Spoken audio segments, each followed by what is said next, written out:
آپ کو اگر ہاتھ میں درد ہے تو آپ اس ہاتھ کے میرا ہاتھ ہے نا، میرا جسم ہے، تو اللہ تعالیٰ نے ایک ایسا سسٹم بنایا ہے کہ اس کا اختیار بھی میرے پاس اس طرح سے نہیں ہے.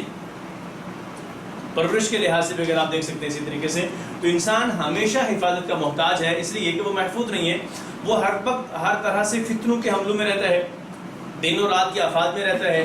بعض شرط پسند انسانوں میں، حاسدین کے اندر، وائرسز کے اندر ہر طرح سے گھرا ہوتا ہے نا. ایک چھوٹے سے وائرسز کی آپ مثال دیکھنا چاہیے، ایک چھوٹی سی مثال ہے، یہ کچھ ہی عرصہ پہلے گزرا بھی تو سنا ہے کہ انڈیا کے اندر کوئی ایک اور وائرس، ایک اور نام کوئی ایک اور آ گیا، مجھے نام ابھی ذہن میں نہیں آ رہا ہے. تو یہ کورونا وائرس، آپ اس کی مثال اچھی طرح سے جانتے ہیں کہ پوری دنیا اس کی لپیٹ میں تھی، لیکن اس کا حل نہیں کوئی آ سکا. آپ کہہ سکیں کہ بھائی وہ اینٹی ڈاٹس تو تھیں، وہ لگایا جاتا تھا، فلاں تھا، اس سے کتنے لوگوں کو فرق پڑتا تھا. جس کو ہونا تھا وہ ہو کے ہی رہتا تھا. آپ نے کتنی دفعہ مرضی کیوں نہ لگا لی اس کی جو تھی لگاتے تھے، ڈوز لگانے سے کچھ بھی نہیں فرق پڑنا تھا. تو یہ اللہ تعالیٰ کا انتظام ہے کہ اللہ تعالیٰ نے آج تک ان چیزوں سے آپ یہ محسوس کر سکتے ہیں کہ اللہ رب العالمین نے آج تک ہمیں ان ساری چیزوں سے، سارے شرور سے، سارے ورثے سے محفوظ رکھا ہے. اور غیر محسوس طریقے سے ہمیں نہیں احساس ہوتا کہ ہم کس کس چیز سے محفوظ رہ رہے ہیں، اور اللہ تعالیٰ کس طریقے سے ہماری پرورش کا انتظام کر رہا ہے اور ان ساری چیزوں سے ہمیں محفوظ رکھ رہا ہے. پتہ تب چلتا ہے جب کوئی ایک کہہ سکتے ہیں آپ وائرس پھیلتا ہے، لوگوں میں آتا ہے، تب پتہ چلتا ہے اچھا یہ چیزیں بھی تھیں ہمارے یہاں پر. تو یوں اللہ رب العالمین کی عظمت کو محسوس کیجئے کہ جس نے آج تک ہمیں ان ساری چیزوں سے محفوظ رکھا ہے، اور پھر اسے یہ دعا اور التجا کیجئے کہ ربا آج کے بعد بھی تو ہی میری حفاظت فرما. رب الفلق کے الفاظ پہ غور کیجئے گا کہ صبح کا رب، تو دیکھیں کس طرح سے وہ صبح کو لے کر آتا ہے.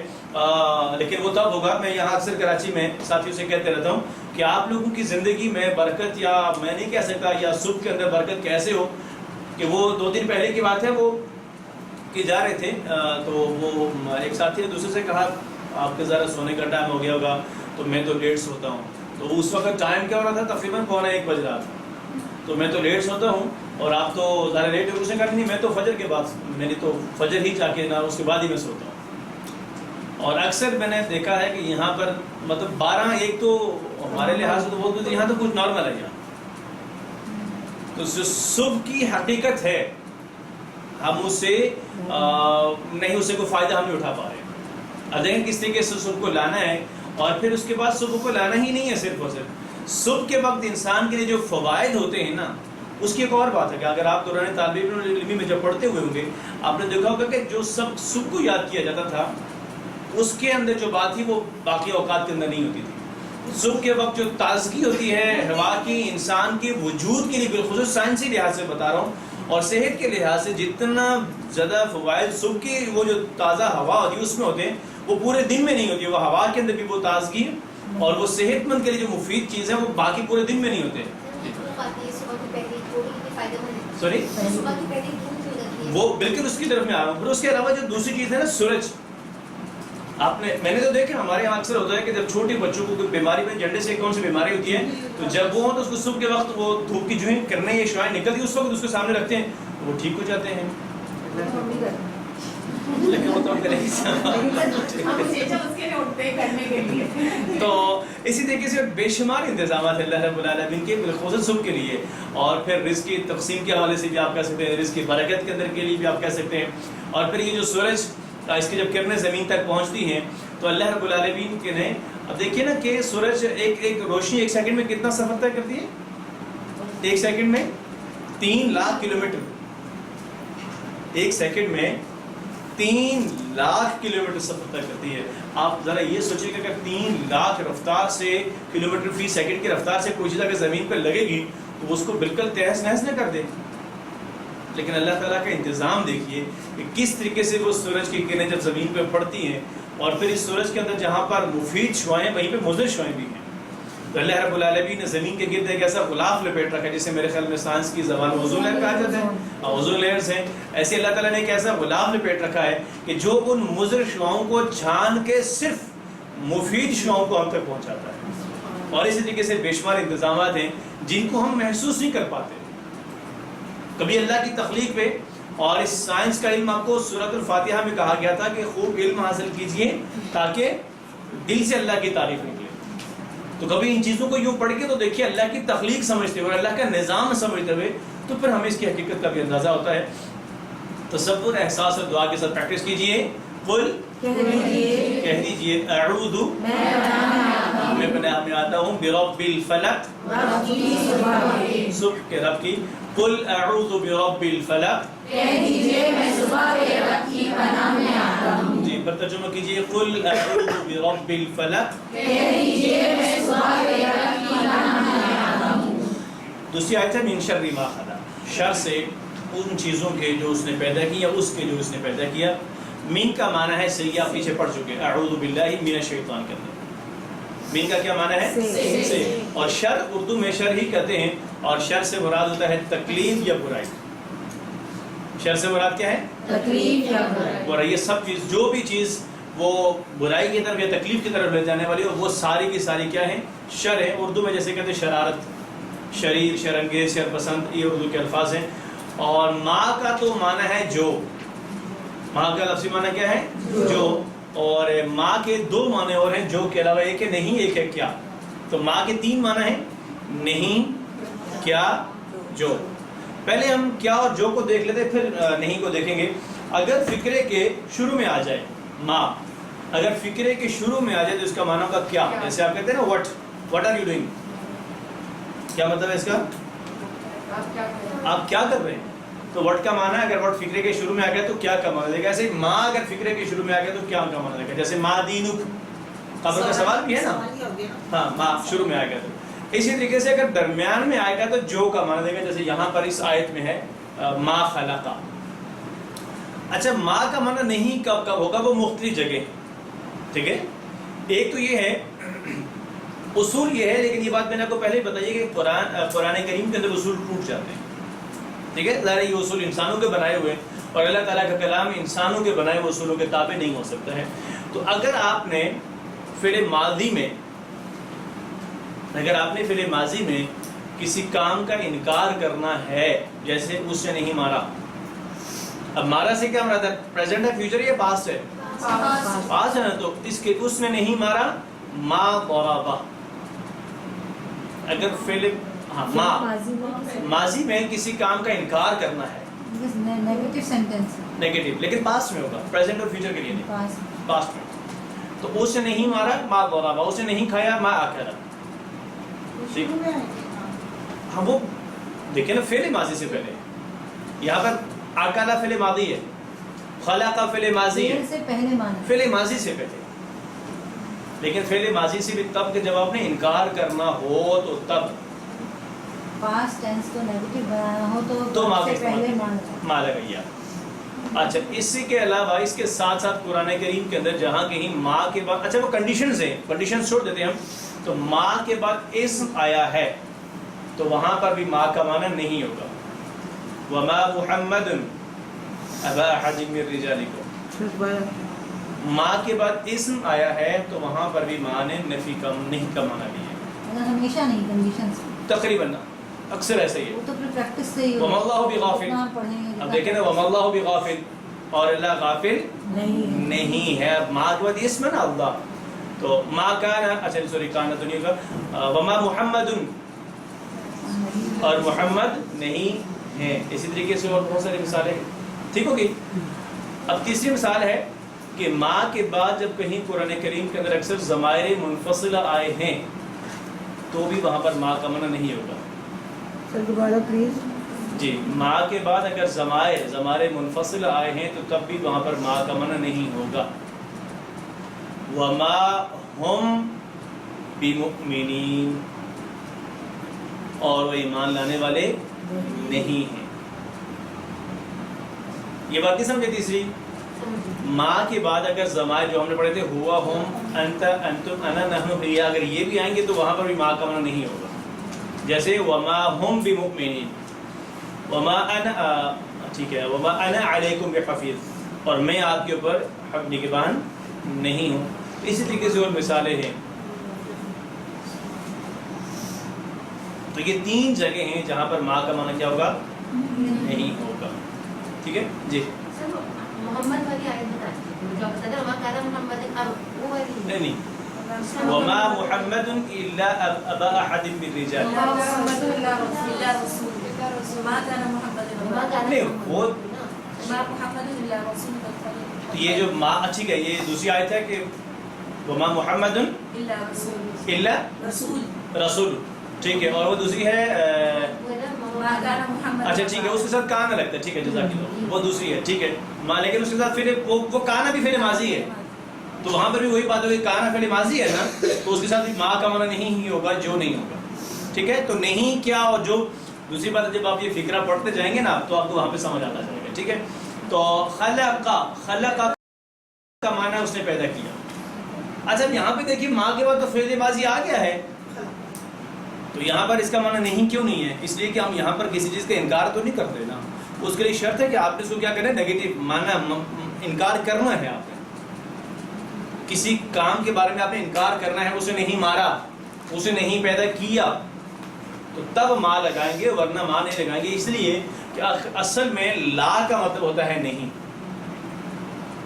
تو کہیں کہیں لا کے علاوہ بھی نہیں ہوتا ہے، اس کی ایک مثال ہم نے آپ کو دی ہے ماں، ٹھیک ہے، ایک اور مثال آپ پڑھ چکے تھے لم، اور ہاں لم کا معنی بھی نہیں ہے، لیکن لم پریزنٹ کو پاس میں لے کے چلا جائے۔ صحیح، یہ جو ماں ہے یہ زیادہ اس میں آتا ہے نہیں کے معنی میں قرآن میں؟ تینوں استعمال ہوئے، تینوں جو بھی استعمال ہوا ہے، کیا بھی ہوا نہیں بھی ہوا، تینوں استعمال ہوئے، ٹھیک ہے، تو خلقہ کا مطلب اس نے پیدا کیا، خلقہ کا اشارہ کر سکتے ہیں آپ لوگ،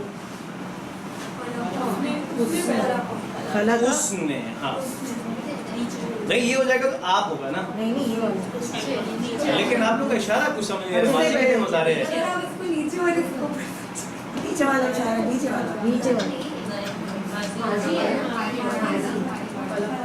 میں نے تو کہا ہی نہیں، آپ لوگ آپس میں ڈسکس کرنے کے بعد مجھے بتائیں، جسٹ اشارہ کریں آپ لوگ، بہت آسان ہے، جس کے اندر 3 حروف ہیں تو اس کے لیے آپ نے بس یہ اسے کرتے ہیں، سیدھی سی بات، ہاں یہ اب ٹھیک ہے نا، جیسے خلقہ اب تو ظاہر ہونا ہی ہے نا، یہ ہوگا خلقہ، ٹیبل بس سائڈ پہ لے جائیے، یہ تو بہت اتنے اس سے کچھ فرق نہیں، بس سائڈ خلقہ تو خلقہ، ٹھیک ہے، خلقہ یہ ہو جائے گا،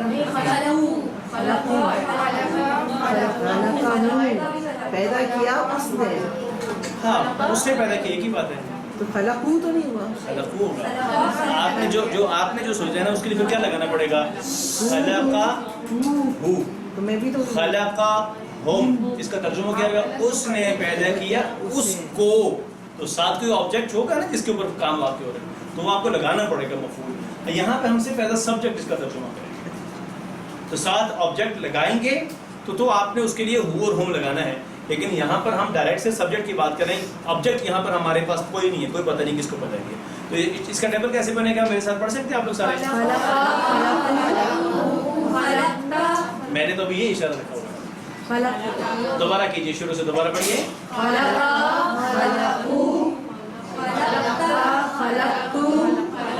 بھلا خلقنا، چکے ہیں آپ لوگ، بھلا چکے ہیں، خلقتی خلقنا، خلقتی ہم نے پڑھے نہیں ہے، خلقی خلقی خلقنا، خلق، اچھا یہ یاد رکھو، وہ دیکھیں آپ کی موم آپ سے اگری نہیں کر رہی، وہ کہتے خلق کی ہم نے آج تک پڑھا ہی نہیں ہے، تو روزانہ آپ ان سے اگری نہیں کر رہی ہوتی، آج وہ آپ سے، اچھا بتائیں جب آپ نے پڑھا ہے نہیں پڑھا ٹھیک ہے، اصل میں ہم نے آپ کو یہ بتایا تھا کہ آپ نے جی نہیں خلقہ نہیں ہوتا ہے، خلقی نہیں ہوتا ہے، تو میں آپ کو دو چیزوں کی وضاحت کر دوں، فعل کے ساتھ ہم نے آخر میں ہو، ہم، کا، کم، جی، نا نہیں پڑھا، اس کو بھلا دیں، فعل کی ہم نے اپنی علامات پڑھی تھی، تا، تم، تو، نا، فعل ماضی، تو اس سے پیچھے روٹ ورڈ، ہاں یہ آخر میں تا ساکن ہو جائے گا، تو روٹ ورڈز لگانے ہیں، جیسے خلقہ، خلقو، خلقتا، خلقتم، خلقتو، خلقنا، اب اس کے ساتھ جب وہ ضمائر لگائیں گے تو پھر کیسے بنے گا، خلقہ ہو، خلقہ ہم، خلقہ کا، خلقہ کم، خلقہ نی، یہ فعل کے ساتھ کہ نی بن جاتا ہے، اور خلقہ نا، اس نے خلقہ ادھر ہی ہے، اس نے پیدا کیا، اس کو، آپ کو، مجھے، ہم سب کو، تو یہ تو اور چیز بن جائے گی، ابھی ہم صرف فعل کو ایز اے سبجیکٹ پڑھ رہے ہیں، خلقہ، خلقو، خلقتا، خلقتم، خلقنا، ٹھیک ہے جی، آگے چلتے ہیں، شر کے معنی پڑھ چکے ہیں، برائی تکلیف کے، ہر وہ چیز جو انجام کے لحاظ سے بری ہو وہ شر ہے.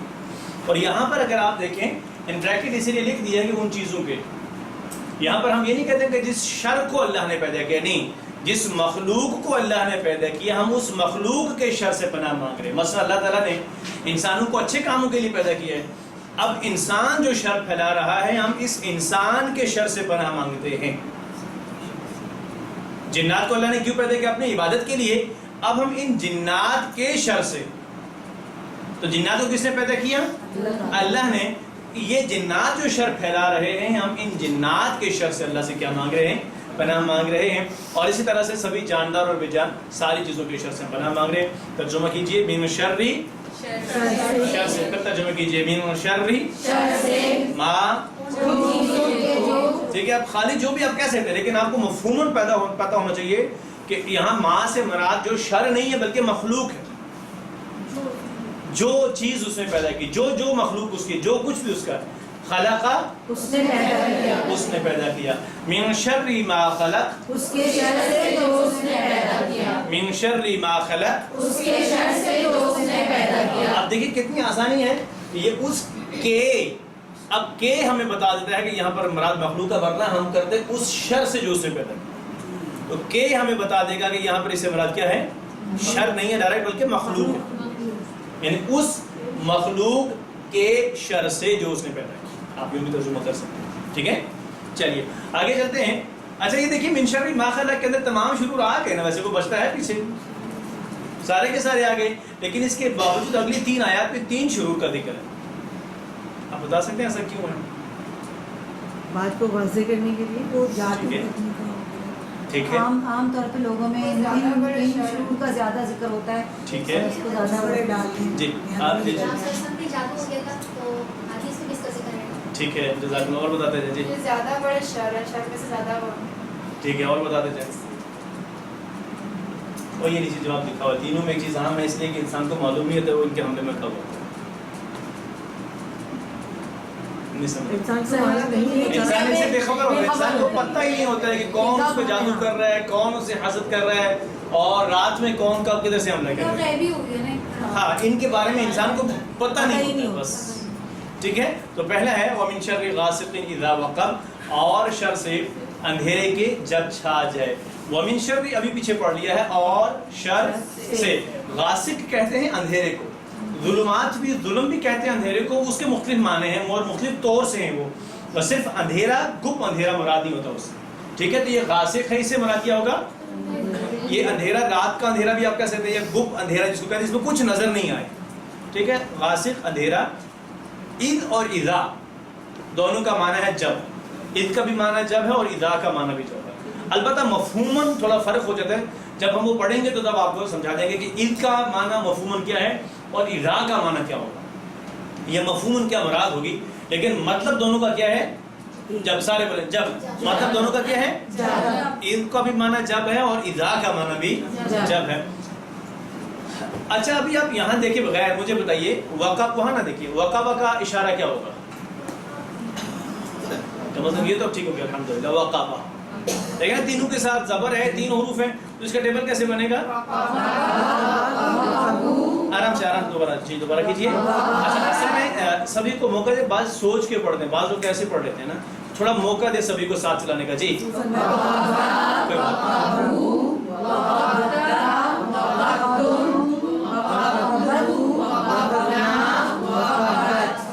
اچھا وقبہ کا پھر یہاں نہیں دیکھیں گے، یہاں دیکھیں گے آپ کنفیوز ہو جائیں گے. وقبہ کا پھر معنی کیا ہونا چاہیے؟ اس نے کیا، مطلب وہ چھا گیا. ہاں ٹھیک ہے، سارے بولیے، وہ چھا گیا، پھر بولیے وہ چھا گیا. وقبہ کا معنی یہی بنتا ہے نا کہ ماضی کا صیغہ ہے. تو ایک چیز اور یاد رکھیے، جیسے آپ نے لم کے حوالے سے پڑھا تھا کہ فعل مضارع سے پہلے آتا ہے تو ماضی میں بنا دیتا ہے ترجمہ، ایسے ہی اذا وقبہ کا معنی ہے چھا گیا، لیکن اذا کے بعد جب فعل ماضی آتا ہے تو وہ مضارع بن جاتا ہے. ایک منٹ سر، بھول جاتی ہے. بک میں لکھے ہوئے ہیں یہ بات. یہ چیزیں بک میں لکھی ہوئی ہیں، کتاب کھولو. صحیح، لیکن یہ باتیں بعد میں بھول جاتی ہیں. کتاب میں لکھی ہوئی ہیں. اسے کے بعد چلیں میں بول دیتا ہوں دوبارہ کہ اذا کے بعد جب فعل ماضی آتا ہے تو وہ مضارع بن جاتا ہے. اس کو انڈر لائن کر لیں، اس کا آسان حل یہ ہوتا ہے. ایسے جو یا تو ہائی لائٹر ہو، جیسے ماشاءاللہ انہوں نے رکھا ہوا ہے ہائی لائٹر، تو اس کا آسان حل یہ ہے کہ آپ اس کو ہائی لائٹ کر دیے گا ایسی چیز کو. ہاں ماشاءاللہ یہ اس کا فائدہ ہے آپ لوگوں کو. میرے مارے میں تو چلیے تو اذا کے بعد جب فعل ماضی آئے گا تو وہ کیا ہو جائے گا؟ مضارع. یعنی آپ نے ترجمہ پاس میں نہیں کرنا، یا تو پریزنٹ کے لیے کریں گے یا فیوچر کے لیے کریں گے. ٹھیک ہے. تو اب دیکھیے وقبہ جب چھا جائے، اذا وقبہ جب چھا جائے، وقبہ چھا گیا اور اذا وقبہ، تو سارے بولیے وقبہ کا معنی اور اذا وقبہ، جب چھا جائے. پھر بولیے وقبہ، چھا گیا. اذا وقبہ. جب چھا جائے. اسی طرح اگر میں پوچھتا ہوں خلقہ، پیدا اس سے پیدا کیا. کیا، خلقہ، اس نے پیدا کیا. اذا خلقہ، جب اس نے پیدا کیا. جب پیدا کرے. جعل، اس نے بنایا. پھر بتائیے جعل، اس نے بنایا. اذا جعل، جب اس نے جب وہ بنائے یا بنائے گا. اور فعل، اس نے بنایا. بولیے فعل، اس نے کیا. فعل، اس نے کیا. فعل. اس نے کیا. اذا فعل، کرے. جب وہ کرے گا. ٹھیک ہے. اب سمجھ آ گیا اس کو. چلیے. مطلب یا لگائے بغیر ہی ترجمہ ویسا ہو جائے گا مضارع کا. ہاں وہ مضارع کی علامات نہیں لگیں گے، لفظ ماضی کا ہی رہے گا. لیکن لفظ ہمیں ماضی کا ہے، ترجمہ مضارع کا. ترجمہ مضارع، اور وہ کس کی وجہ سے کرنا ہے؟ اذا کی وجہ سے. ٹھیک ہے. روزانہ تقریباً کہہ سکتے ہیں، کبھی کم اور بیش زیادہ کم بھی ہو سکتا ہے. 12 گھنٹے کے بعد رات آتی ہے اور رات میں اکثر کمانے کا وقت ختم ہو جاتا ہے. اب رات کے شر سے کیوں پناہ مانگی گئی ہے، اس کی مختلف وجوہات ہیں. جیسے رات کے وقت اکثر غلط پروگرام جیسے ٹی وی پروگرامز ہوتے ہیں، اسلامیہ کلبس ہیں، بدکاری ہیں، یہ زیادہ تر دن کی نسبت اگر آپ ان کو دیکھیں تو رات کو زیادہ ہیں. اور دشمن کے حملے بھی رات کو ہی زیادہ آسان ہوتے ہیں. ایک ہی بات ہے.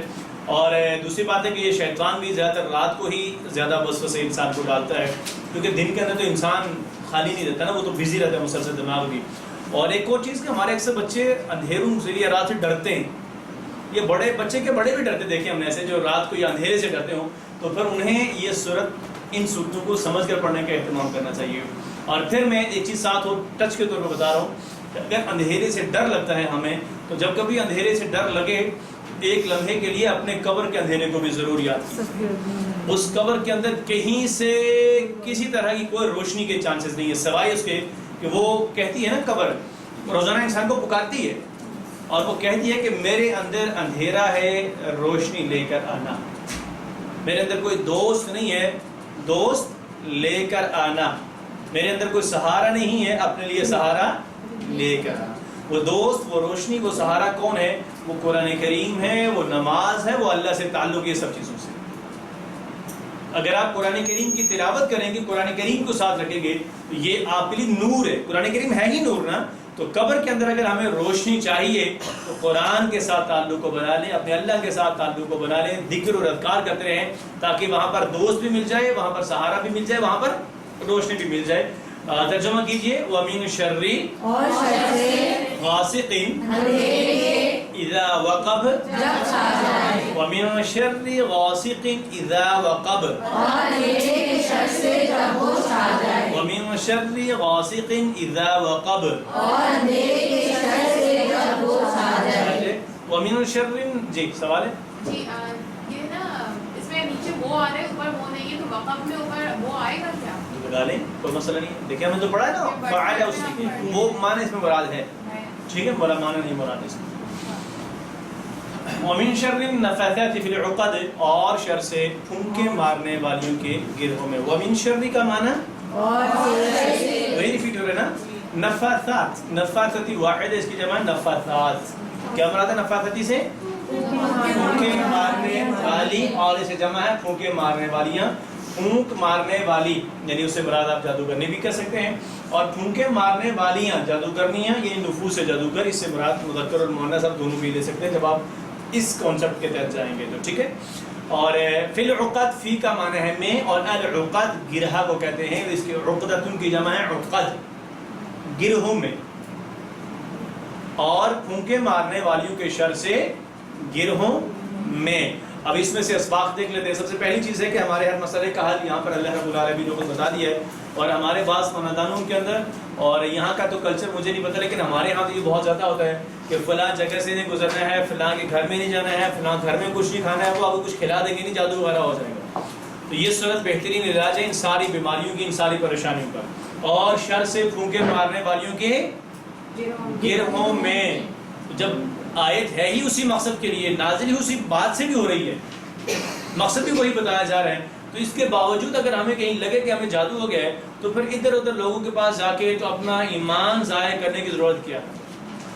جادو واقعہ ایک سخت آزمائش ہے اور اچھے خاصے لوگوں کا عقیدہ ڈگمگانے لگتا ہے اس کے علاج کے لیے. اور اس چیز کے حوالے سے میں نے پچھلے سبق میں بھی مثال دی تھی کہ یقین ایک ایسی چیز ہے کہ اللہ تعالیٰ بندے کے ساتھ اس کی توقعات کے مطابق معاملہ کرتے ہیں.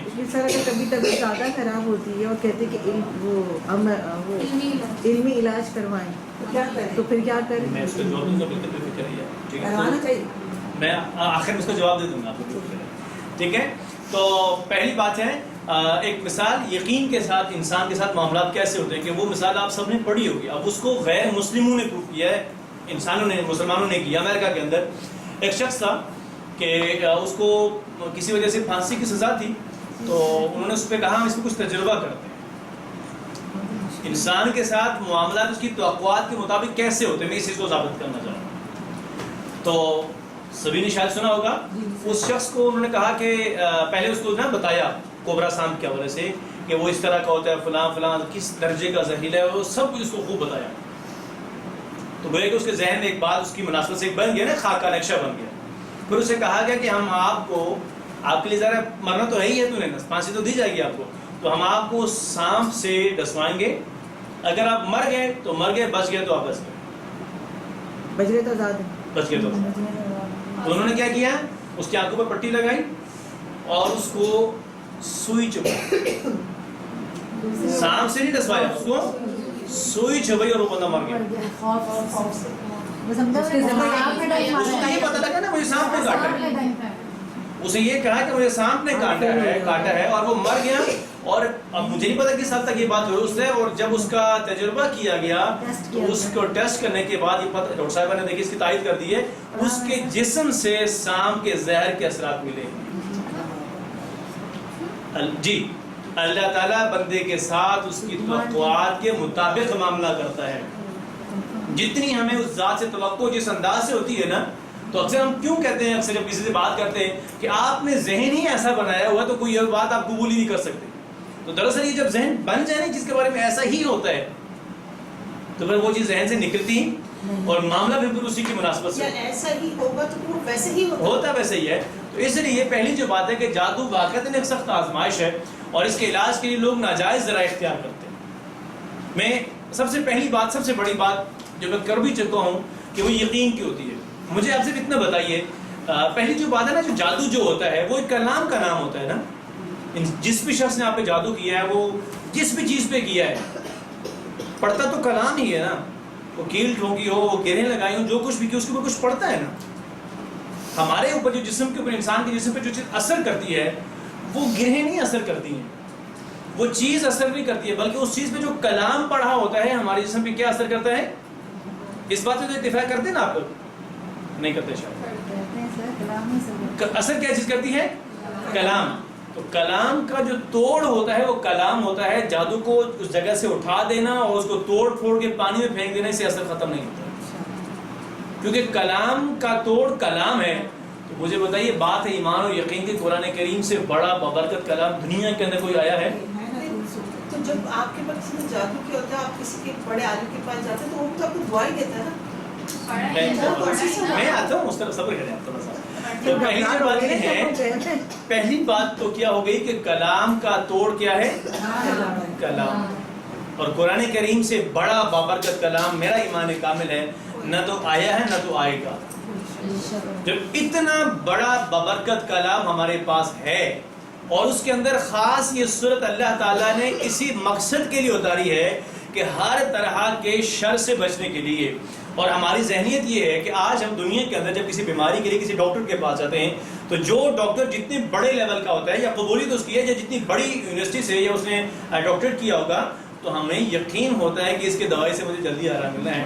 تو یہ اگر میں کہہ دوں کہ یہ ایک ایسی بیماری ہے کہ جس کا ڈاکٹر یا جس کا معالج خود اللہ ہے اور اسے جو دوائی ریکمینڈ کی ہے وہ قرآن کریم ہے، مجھے اس سے بڑا کوئی ڈاکٹر بتائیے، اس سے بڑی کوئی اور دوائی بتائیے.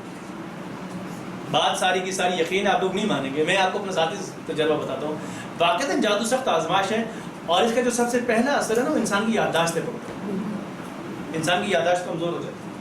اور میں آج سے 10 سال پرانا اپنا ذاتی واقعہ سنا رہا ہوں کہ انتہا درجے کی میری یادداشت کمزور نہیں, تقریباً ختم سمجھیں آپ لوگ. اس وقت میری جو حالت تھی, بہت زیادہ بھولتا تھا, بہت ہی زیادہ بھولتا تھا. اور شاید والدہ نے بہت سے لوگوں کے پاس گئی بھی ہوگی, شاید کیا ہوگا, لیکن میں نے خود جب سے اس معمول کو ہر نماز کے بعد پڑھنا اور رات کو سونے سے پہلے پڑھنا, جب میں نے خود اس معمول کو پڑھا نا, اس کے بعد میں نے جب اس معمول کو اپنایا تو اس کے بعد میں بہت ہی زیادہ کہہ سکتا ہوں کہ بالکل ٹھیک ہو گیا اس بیماری سے. بات ساری کی ساری یقین تھی. اور ایک چیز ہمارے معاشرے میں ہم مسلمان کرتے ہیں, میں نے دیکھا ہے کہ آپ کوئی قرآن کریم سے کوئی علاج تو کرتے تو ہیں, لیکن ساتھ میں دوسری دوائیاں بھی استعمال کرتے, چلے یہ بھی اس سے ہو جائے گا, یہ سے آزمانے کے لیے کبھی قرآن کو استغفر اللہ یا اللہ تعالیٰ کو کبھی زندگی میں آزمانے کے لیے کوئی کام نہیں کیجیے کہ شاید اس سے آرام ہو جائے. کیوں؟ میرا ایمان کہ اللہ تعالیٰ کے بس سے باہر ہے کسی بیماری کو ختم کرنا. آپ جو ڈاکٹرز کے پاس جاتے ہیں, دوائیاں لیتے ہیں, بس اوقات آرام ہوتا ہے, بس اوقات نہیں ہوتا ہے, پھر اور علاج کرواتے ہیں نا, تو پھر دنیا کے اللہ ہی اس, اچھا یہ بھی بات ہے نا کہ اس دوائی میں بھی تو اثر کس نے ڈالنا ہے, اور جب تک اللہ نہیں چاہتے ایک ہی دوائی سے ایک شخص کو آرام ہو جاتا ہے, دوسرے شخص کو نہیں ہوتا ہے. ایسا ہوتا ہے یا نہیں ہوتا ہے؟ اللہ چاہے تو آپ کو بھی شفا. اب جب اللہ جب چاہے گا جس دوائی سے آپ کو آرام دینا ہوگا آپ کو آرام ہوگا, جب نہیں چاہیں گے تو نہیں. اللہ کی حکمت ہے, اس میں انسان بے بس ہے. ڈاکٹرز نے انسان کے علاج کے لیے آپ کو طریقہ بتانا ہے, لیکن شفا کون دے سکتا ہے؟ صرف اور صرف اللہ ہی دے سکتے ہیں.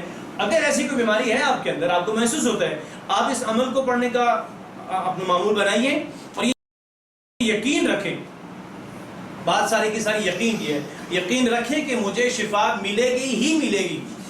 کیسے نہیں مل سکتی کہ جب دنیا کی ہر چیز کو شفا اسی نے دینی ہے, دوائیوں کے اندر بھی شفا اسی نے رکھی ہے. اور پھر دوسری بات ہے جو کلام کے اندر اثر کی بات کی ہے, جب ہم دوسرے لوگوں سے پڑھواتے ہیں, دراصل اس کی خاص وجہ ہے. ہم دوسرے لوگوں سے اس لیے پڑھواتے ہیں کہ ہمیں یقین ہوتا ہے کہ یہ شخص جب یہ دوا یا یہ کلام میرے پر پڑے گا تو مجھے آرام ہو جائے گا. تو بات ساری کی ساری اچھا نہیں پڑھ سکتے, وہ اچھا پڑھ نہیں, بات یقین کی ہوتی ہے کہ وہ اچھا پڑھتا ہے, چلیے وہ اچھا پڑھتا ہے اور اس میں اثر ہے, مجھے شفا مل جائے گی. بات ساری کی ساری گھما پھرا کے جدھر سے واپس آتے ہیں آج رکتی ہے یقین کے اوپر. وہ کلام کے اوپر ہمیں یقین نہیں رہتا, ہمیں شخص کے اوپر پھر یقین چلا جاتا ہے کہ فلاں شخص پڑھے گا تو آرام ملے گا. وہی بات ہے فلاں ڈاکٹر سے دوائی ملنی ہے تو اس کا زیادہ فائدہ پہنچتا نہیں. بھائی یہ کلام اللہ کا کلام ہے. اور یہ 2 دن پہلے میں نے ایک واقعہ سنا, صحیح ذہن میں سے نکل رہا ہے, ان کے اندر اثر زیادہ ہے, تو ان کے اندر اثر نہیں ہے, اثر کلام کے اندر اثر ہوتا ہے دراصل. مطلب شرک خفی ہے جس کو بس اللہ ہم سب کو بالکل درست کہہ رہے ہیں. میں بالکل آپ سے اتفاق کرتا ہوں, اور اللہ ہم سب کو اس سے محفوظ رکھے. میں ایک چیز اکثر بھول رہا ہوں, کچھ تھوڑا سا جو اس کا مفہوم میرے ذہن میں آ رہا ہے. 2-3 دن پہلے میں نے دیکھا تھا کہ ایک شخص نے کسی اپنے رشتہ دار کے لیے سخت بیمار تھا, تو اس نے کسی سے کچھ تعویذ لایا نا, تو اس کو کہا گیا کہ فلاں شخص سے تعویذ لانا ہے, تو وہ جس کو بھی اس نے تعویذ اس سے آرام ہو جاتا ہے. تو اس نے وہ تعویذ لایا, انہوں نے لپیٹ کے اس کو دیا, اس نے اپنے والٹ پہ بٹوے میں ڈال دیا, اور جب اس کو یہ جوتے بنانے والے اس کے پاس لے گیا تو اس میں 2 چیزیں پڑی ہوئی تھیں. خیر اس نے جب وہ بنوا دیا تو لا کے اس اپنی پتہ نہیں پھوپھو تھی, والدہ تھی, یعنی کیوں اس طریقے سے کسی کو دیا, تو اس نے وہ تعویذ جب لیا تو اس کو آرام ہو گیا, وہ ٹھیک ٹھاک ہو گئی بالکل. کچھ عرصے کے بعد اسی شخص نے, وہ جو نوجوان تھا, اس کے پاس اس کے والٹ میں ایک میموری کارڈ بھی پڑا ہوا تھا, ٹھیک ہے, اور وہ جب اس کے وہ بھی صرف کاغذوں کے اندر بند تھا. تو اس نے جب کہا کہ میں موبائل جب لیا دوسرا, تو اس نے کہا میں موبائل میموری کارڈ ڈالتا ہوں, جب کھولا تو اس کے اندر سے تعویذ نکلا. پانی ہو گیا. وہی مثال جو میں نے اس نے دی تھی. اس نے کہا اچھا یہ کیا ہو گیا, تعویذ کدھر سے کیا؟ تو پھوپھو کے پاس گیا کہ پھوپھو سے کیا حال ہے آپ کا, ٹھیک ہے؟ تو اس نے کہا ہاں میں تو الحمدللہ بالکل ٹھیک ہو گئی جب سے تو نے وہ تعویذ لایا. تو اس نے کہا ماشاءاللہ میرے قانون کے اندر ان چیزوں میں کتنا اثر تھا کہ آپ کو وہ باندھا تو اب ٹھیک ہو گئی. اس نے کہا یہ کیا تو کہہ رہے ہیں؟ اس نے کہا یہ تعویذ نہیں, اس کے اندر میرا میموری کارڈ ہے. تو وہ نہیں مان رہی تھی, تو اس نے کہا چلیے کھول اس کو کاٹے. تو جب اس نے کھولا تو دیکھا واقعی اس کے اندر میموری کارڈ تھا, تو وہ تعویذ اسی کے پاس رہا. جی تو اسی لیے میں جو بار بار کہتا ہوں کہ ڈائریکٹ رابطہ کیجیے اللہ سے, اور اس کی جو دوائی ہے براہ راست اس کو استعمال کیجیے, صبح, دوپہر اور شام, بلکہ ہر نماز کے بعد اس کو استعمال کیجیے گا. دنیا کا کوئی کلام ایسا نہیں ہے کہ جو اس کے اوپر اثر کر سکے. ہاں یہ روزانہ 5 دفعہ کی ڈوز وہی ہے، آگے نماز کے بعد پڑھیں. ہر نماز کی بات کریے. اور اس کے اوپر اثر کرنے والا دنیا کے اندر کوئی کلام نہیں آیا، کیونکہ دنیا کے جتنے بھی کلام ہیں وہ سارے انسانوں کے ہوں، یہ اللہ کا کلام. سر یہ جو تعویذ وغیرہ بناتے ہیں بچوں کو بناتے ہیں تو یہ بھی نہیں چلیے اس کے اوپر میرے خیال میں اگر ہم یہ بعد میں بات کریں. سر آپ ایک لسٹ بنوا دیں کہ نماز کے بعد کیا کیا چیزیں پڑھنی چاہیے. جیسے میں وہ نے ایک آپ چارٹ کے بنا بعد ملتا ہے. وہ اللہم اعنی والی پڑھنی شروع بالکل دیکھیے آپ کے پاس ایک چارٹ ملتا ہے، دیکھیں نا احادیث سے جو چیزیں ثابت ہیں، اللہم اعنی علی ذکرک، اللہم لا مانع لما اعطیت، یہ تینوں صورتیں آیت الکرسی، بلکہ وہ ہم پھر پڑھیں گے، لیکن میں ایک حدیث اس کے حوالے سے سنا دیتا ہوں کہ انسان کے جنت میں جانے کے اور انسان کے درمیان جو صرف فرق ہے، جو چیز درمیان میں رہ جاتی ہے، صرف موت ہے. جو شخص ہر آیت الکرسی کا ہر فرض نماز کے بعد پڑھتا ہے، اس کے اور جنت کے درمیان میں اگر کوئی چیز ہے تو وہ صرف کیا ہے؟ جب مرے گا تو وہ جنت بنے گا. جی کہ رقیہ شریعہ جو ہے وہ کس طرح مطلب اس کا پڑھنا میں نے دیکھا ہی نہیں نماز کس مجھے اس بارے میں پتہ ہی نہیں، یہی چیز ہے قرآن کی آیات ہے. ٹھیک ہے. اس میں یہی چیز ہے. تو یہ جو صورتیں ہیں نا، آئیے جو بچوں کو دم کرنے کے حوالے سے، بڑوں کو دم کرنے کے حوالے سے، ان صورتوں سے، انہی صورتوں سے، احادیث سے بالکل احادیث بہت ساری ملتی ہیں. آپ یہی پڑھتے رہیے. اور یہ جو منزل بنی ہوئی ہوتی ہے کہ اس میں ساری دعائیں ایک ساتھ میں نے نہیں پڑھا ان چیزوں کے حوالے سے، مجھے بالکل بھی پتہ نہیں منزل ہوتا کیا. مطلب یہ پورا قرآن چلیے تو آگے چلتے ہیں. ایک یہ تو ہو گیا نا جادو کے حوالے سے. ایک اور قسم کے پھونکے مارنے والے ہیں. جب ہم رات کو سوتے ہیں تو ہم میں سے ہر ایک کے سر کے آخری حصے پہ شیطان وہ 3 گرہیں لگاتا ہے اور منتر پڑھتا ہے. یہ کیا منتر کیا پڑھتا ہے؟ تیرے لیے رات بہت لمبی ہے، بس تو خوب سو جا. جب انسان بیدار ہوتا ہے، اور یہ حدیث ہے ابو ہریرہ رضی اللہ تعالیٰ عنہ سے کہ جب تم سے کوئی سوتا ہے تو شیطان اس کے سر کے آخری حصے پہ 3 گرہیں لگاتا ہے اور اس پہ منتر پڑھتا ہے. انسان بیدار ہو کر اگر اللہ کا ذکر کرے، جیسے الحمدللہ، یہ آپ دعا پڑھتے ہیں الحمدللہ الذی احیانا بعد ما اماتنا، تو ایک گرہ کھل جاتی ہے. اٹھ کے وضو کرے گا تو دوسری گرہ بھی کھل جائے گی. اور اگر نماز بھی پڑھ لیتا ہے تو اس کی تیسری گرہ بھی، یعنی ساری گرہیں کھل جاتی ہیں. اور اس کی صبح اس حالت میں ہوتی ہے کہ وہ حشاش بشاش اور پاکیزہ نفس ہوتا ہے، ورنہ اس کی صبح اس حالت میں ہوتی ہے کہ وہ خبیث النفس اور سست. یہ حدیث کے الفاظ ہیں، بخاری شریف کی حدیث موجود ہے کہ وہ خبیث النفس ہوتا ہے. یہ عربی میں بھی ایسے الفاظ موجود ہیں. اللہ رب العالمین ہم سب کو ترجمہ کیجئے. ومن شر النفاثات في العقد ومن شر النفاثات في العقد، اور آخری ہے ومن شر حاسد اذا حسد، اور شر سے حسد کرنے والے کے جب وہ حسد کرے. ومن شر، اور شر سے. حاسد کہتے ہیں حسد کرنے والا. حاسد سے کیا مراد ہے؟ حاسد یعنی کوئی یہ چاہے کہ جو دوسرے کو جو کوئی کمال ہے اللہ نے دیا ہے اس سے چھین جائے، مجھے ملے. اچھا مجھے نہ ملے، کم از کم اس سے چھین جائے. اور یہ حرام ہے، اس سے بچنا چاہیے. اور رشک کرنا چاہیے. کسی کے پاس کوئی کمال ہے تو اس کو کس نے دی ہے؟ تو اگر اللہ اس کو دے سکتا ہے تو کیا مجھے نہیں دے سکتا ہے؟ اور ہو سکتا ہے کتنی چیزیں ایسی ہوں جو اللہ نے اس کو نہیں دی ہے لیکن مجھے وہ دی ہوئی ہے. اور دراصل جو حاسد ہوتا ہے نا، یہ اللہ کی تقسیم پہ راضی نہیں ہے. دوستوں اگر دیکھیں نا، جو حاسد ہے وہ اللہ کی تقسیم پر راضی نہیں ہے کہ اس کے یہ کیوں ملا، مجھے یہ نہیں ملا. تھوڑا سا سوچیں، ہر انسان کو دوسرے سے زیادہ بہت ساری چیزیں ملی. اور وقبہ عید اور اذا کا معنی جب ہے. حسدہ وہی لفظ پر ماضی کا، اس نے حسد کیا. حسدہ کا مطلب کیا ہے؟ اور اذا کی وجہ سے جب وہ حسد کرے مضارع ہو جائے گا. ٹھیک ہے. تو حسد ہمیشہ ساتھیوں میں ہی ہوتا ہے. جیسے ڈاکٹر سے معذرت کے ساتھ، طالب علم سے، عالم سے، ڈرائیور سے. کیا کوئی تاجر دکاندار کسی ڈرائیور سے حسد کرتا ہے؟ اس کو اس سے کیا غرض ہے؟ برابری والے سے کرے گا. سوری، اپنے برابری والے سے. اپنے شعبے کے اندر ہی ہوتا ہے. تو حسد کرنے والا مختلف طریقے کار اپنا آپ کا نام خراب کرتا ہے، تکلیف پہنچانے کی کوشش کرتا ہے، ہر انداز سے وہ آپ کو نیچے لانے کی کوشش کرتا ہے. تو اللہ سے دعا کیجیے کہ اللہ ہمیں حسد کرنے سے بھی بچائے اور حاسد کے شر سے بھی بچائے. ترجمہ کیجیے. ومن شر حاسد اذا حسد، ومن شر حاسد اذا حسد. جزاکم اللہ خیر. اس صورت کو اپنانے کا، یعنی پڑھنے کا انتظام کیجیے اور سمجھ کر پڑھنے کا، اور کوشش کریں اسے اپنی زندگی میں لائیں. جیسے نبی علیہ الصلوۃ والسلام ہر رات کو پڑھتے تھے، ہر فرض نماز کے بعد پڑھتے تھے. آپ بھی کوشش کریں اس کو معمول بنائیں، ہر نماز کو پڑھنے کے، ہر نماز کے بعد پڑھنے کو اس کو اپنا معمول بنائیے. آج ہم فا عین لام، وہی جو 3 حروف پڑھے تھے نا، روٹ ورڈز، فا عین لام سے امر اور نہیں کو بنائیں گے، بہت ہی آسان ہے. اس سے پہلے ہم ایک دفعہ دوہرا لیتے ہیں جو ہم نے پہلے پڑھ لیا ہے، تو آپ اس کی پریکٹس کروا لیجیے گا. فعل ماضی اور مضارع دونوں کے دو الفاظ ملا کر.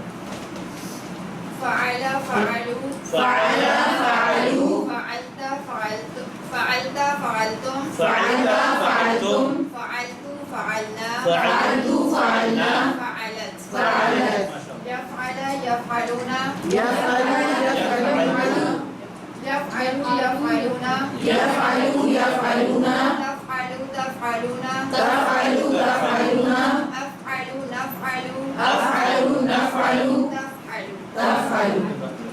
آج ہم ایک چیز اور پڑھ لیتے ہیں. آپ نے دیکھا ہوگا اکثر قرآن کریم کے اندر قرآن مجید میں سوف استعمال ہوتا ہے اور کہیں کہیں سا کا بھی استعمال ہو. یہ دونوں فعل مضارع سے پہلے آتے ہیں. ٹھیک ہے، سا کلا سیعلمون. اب یعلمون ہے نا اصل میں، لیکن سا اس سے پہلے لگا ثم کلا سیعلمون.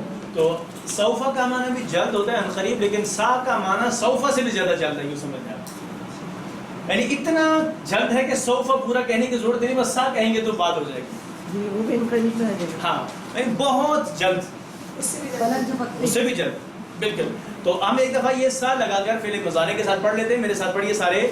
سیفعلو سيفعل سیفعلون سيفعلون ستفعلو ستفعل ستفعلون ستفعلون سأفعل سأفعل سنفعل سنفعل ستفعل. ستفعل. معنی وہی ہوگا، بس بہت جلد آپ لگا دیں گے ساتھ.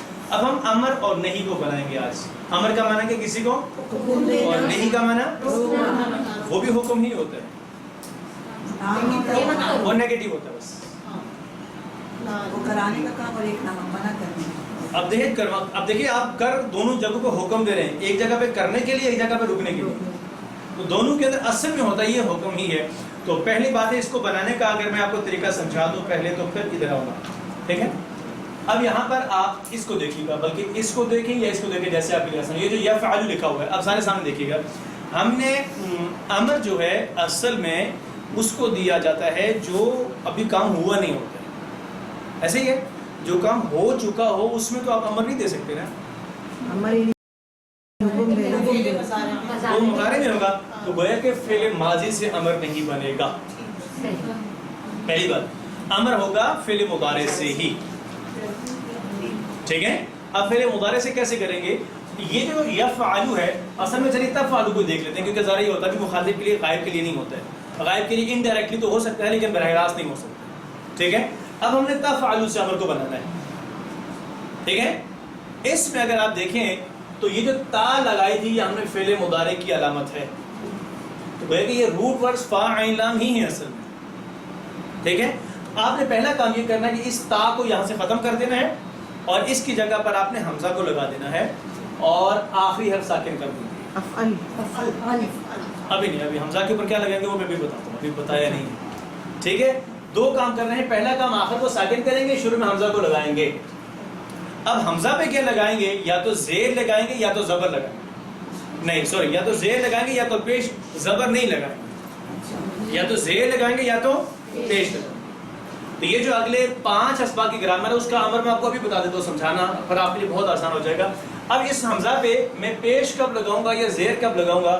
آپ پیش کا قانون سیکھ لیں، زیر کا خود بہت آ جائے گا. تو یہ جو ہے نا تیسرا حرف کون سا ہے یہاں پر؟ جی اس میں زبر زیر ہوگا تو زیر لگے گی، ہاں، پیش ہوگا تو پیش پیش. لگ جائے گا. بالکل ٹھیک ہے. اگر اس عین حرف کے اوپر پیش ہے تو آپ نے یہاں پر پیش لگا دینی ہے. اور اگر اس پر زبر جیسے یہاں پہ ہوئی ہے یا زیر ہے تو آپ کو اس حمزہ کے نیچے زیر لگانی ہے.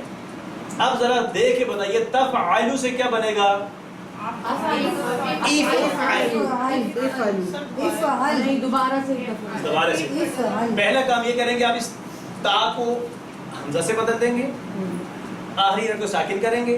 اب اس حمزہ کے اوپر یا تو پیش لگے گی یا تو زیر لگے گی. اگر زبر نہیں لگے گی. اگر اس عین حرف کے اوپر پیش ہے تو حمزہ کے اوپر پیش آئے گا. جیسے تف اگر ہے تفعلو، ٹھیک ہے، تفعلو ہے تو آپ نے امر کیسے بنانی ہے؟ افعل. اور اگر ہے تفعلو، اور اگر ہے تضربو، اضرب. یہ پیش اور زیر کیسے لگائیں گے وہ آپ کو یہ تیسرا حرف بتائے گا. بس ٹھیک ہو گیا. 2 منٹ دے دیں. Sorry? 2 منٹ دے دیں تاکہ لکھ لیں. اس کو آپ جب سمجھا جی. لیکن اصل میں یہ چیز اصل میں یہ کام زیادہ تھا. اچھا اگر آپ مجھے ختم کرنے دیں پھر وائٹ بورڈ پہ کر لوں تو ٹھیک ہے سر. یہ اونچا ہو جائے گا. سر ابھی سمجھ نہیں آ رہا. نہیں آ رہا. بنانا میں اختتام کر لوں تو پھر میں وہاں یا پہلے وہاں بتا دوں.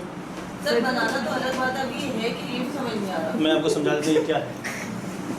یہ گروپ میں چاچی ہے. آج ہی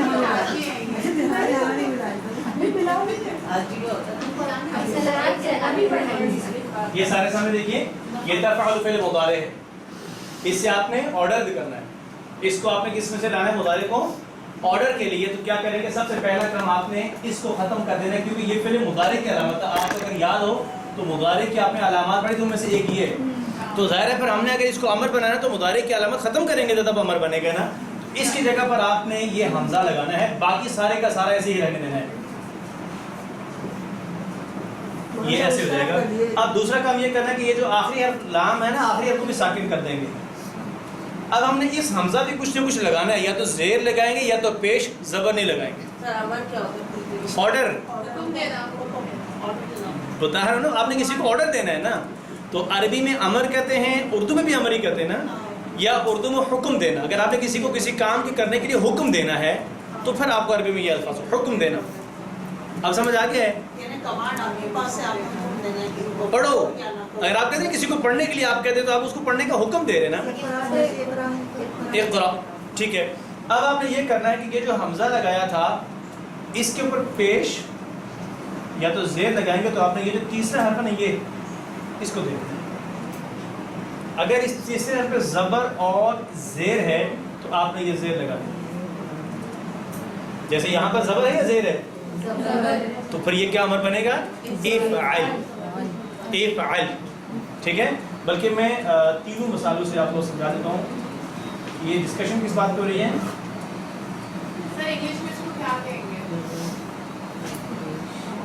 امپیریٹو تو نہیں کہتے ٹینس. افرمیٹو تو نارمل ہوتا ہے. سوالیہ انٹروگیٹو ہوتا ہے. نیگیٹو نہیں والے ہوتے ہیں. تو یہ حکم دینے والے ہیں. سوالیہ حکم نہیں. حکم حکمیہ حکمیہ حکمیہ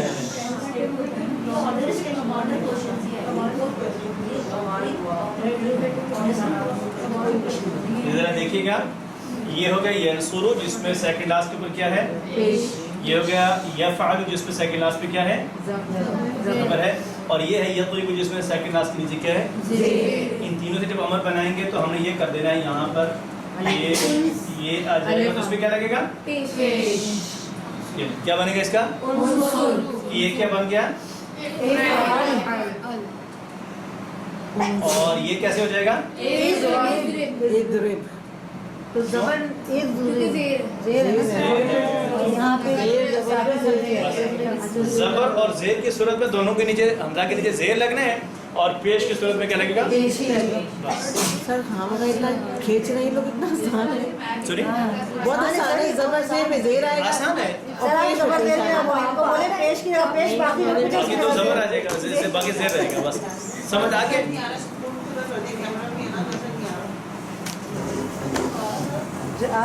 یہ اصل میں یہ جو تیسرا حرف ہے نا یہ مضارع کا یا سیکنڈ لاسٹ جو مرضی سمجھ لیں. یہ دیکھ لیں تینوں کے اس میں عین ہے اس میں صاد ہے اس میں را ہے. ہم نے ان حروف کی حرکات کو دیکھنا ہے امر بنانے کے لیے. اگر اس تیسرے حرف کے اوپر پیش ہے اس حمزہ پہ پیش آ جائے گی. اگر اس کے اوپر زبر اور زیر ہے تو حمزہ کے نیچے کیا آ جائے گی زیر آ جائے گی. بس تب زیر آئے گی. زبر زیر کی صورت میں زیر اور پیش کی صورت میں تا کی جگہ الف آ جائے گا. جو بھی بس وہ بھی جو ہوگا وہ پھر ہم سامنے دکھا دیتے ہیں. اب سمجھ آ گیا سب لوگوں کو.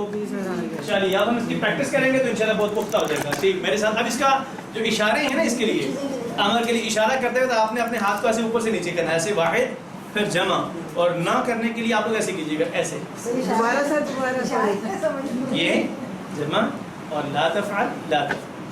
چلیے پڑھیے افعل افعلوا افعل افعل افعلو افعل افعلو افعل افعلو. ابھی ہم اگلے سبق میں نہیں بلکہ اس سے اگلے میں پڑھیں گے جعلا. اب جعلا سے فعل مضارع ہوتا ہے یجعلو. یجعلو اس سے عمل کیسے کریں گے؟ اجعل. یجعل سے چلیے کیا ہوگا واحد؟ اچھا اسی طریقے سے فتح سے ہوتا ہے مضارع یفتحو.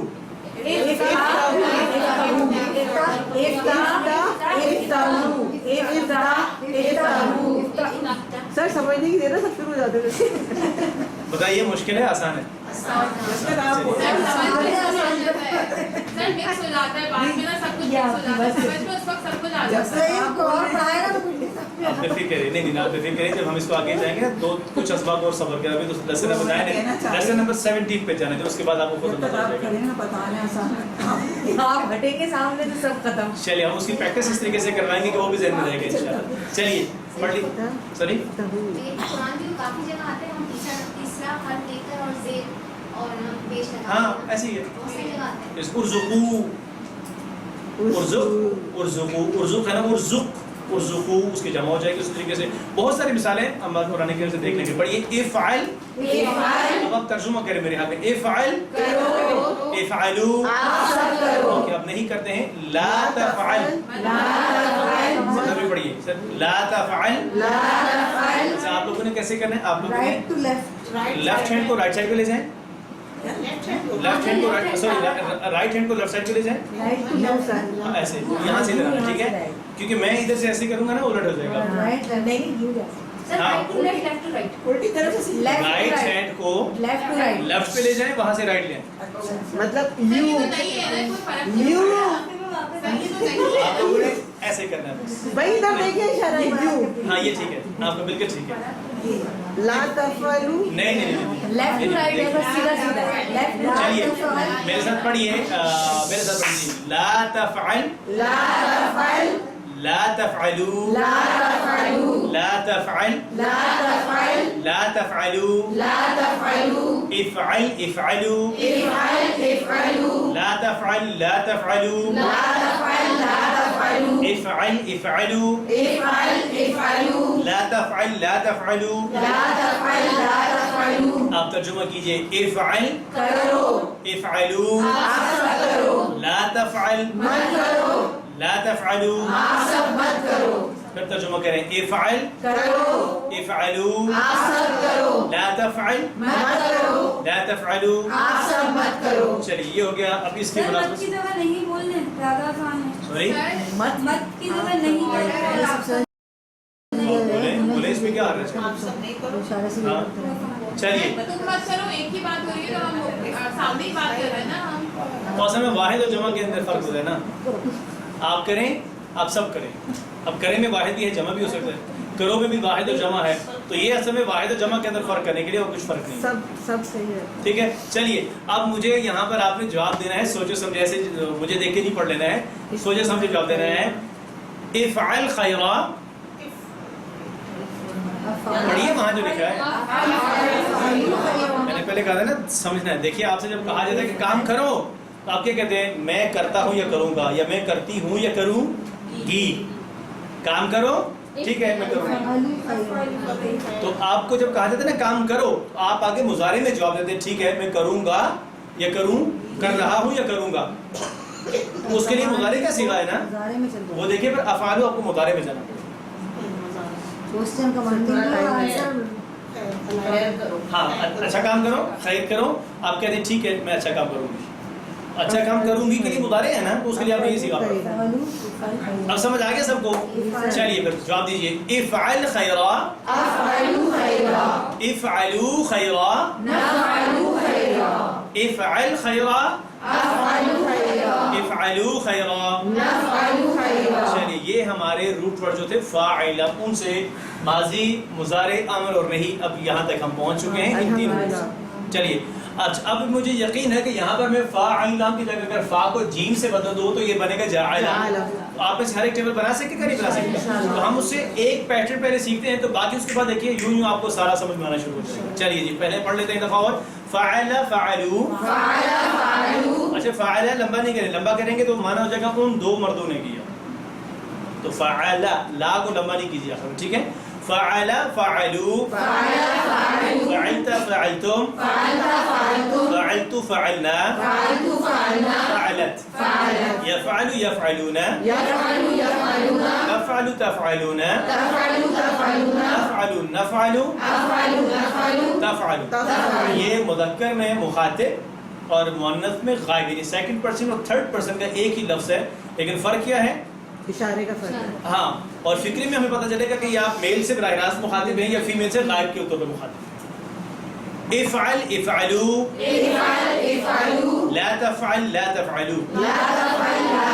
جزاکم اللہ خیر. یہ تھا آج کا سبق جس میں ہم نے سورۃ الفلق کو سیکھا ہے اور گرامر میں فعل امر اور نہیں کو سیکھا ہے. تو کچھ سوال ہو سبق کے حوالے سے؟ چلیے الحمدللہ. تو آپ لوگ ابھی اپنے بریک کر لیں گے اور فکس 15 منٹ پہ 11:15 پہ آپ لوگوں نے اپنے اپنے گروپس میں, جس دن لاسٹ ڈے جو تھا نا فرائیڈے تھرسڈے کو جن جن گروپس میں تھے آپ لوگ, تو انہی گروپس کے اندر آپ لوگوں نے خود ہی سوا پہ بیٹھنا, ٹھیک ہے؟ میں واپس اپنی کلاس میں چلی جاؤں. مجھے پتہ نہیں, گروپس تو آپ لوگوں نے خود بنائے ہیں. سر ہم نے لائک کر دیا. سر فرائض نے بنایا. سر مجھے پہلی بار سر لاسٹ ٹائم مجھے الگ کر دیا. بس یہ جو بن گئے ہیں تو اس پہ تو میں کچھ نہیں کہہ سکتا. فی الحال آپ انہیں گروپ میں بیٹھے جن میں ہیں, جس میں تھرسڈے کو تھے آپ. آپ کی سزا ہوگی. ٹھیک ہے, سر سب کو الگ کرنا تھا نا, تو خالی سبھی کو نہیں کیا ہے. نہیں سر میں نہیں دیکھیں وہ جس گروپ میں تھا وہاں پہ جو لوگ تھے وہ تو ہاں ایک آپ کو ان کو الگ کر دیا نا سر. سر سے میں بھی اسی گروپ میں ہوں. اچھا ہاں وہ بھی آپ کے ساتھ, وہ بھی آپ کے ساتھ آئی ہوئی. نہیں میرے ساتھ نہیں, اسی گروپ نہیں میں. نہیں آپ کے ساتھ سے آپ کے ساتھ. ہاں اسی میں بس اسی میں بیٹھ رہے ہیں. تو جس فرحان بھی آ جائے پھر اسے لڑائی جھگڑا کر کے وہ کسی میں کروا لیں گے. ٹھیک ہے, سبحانک اللہم و بحمدک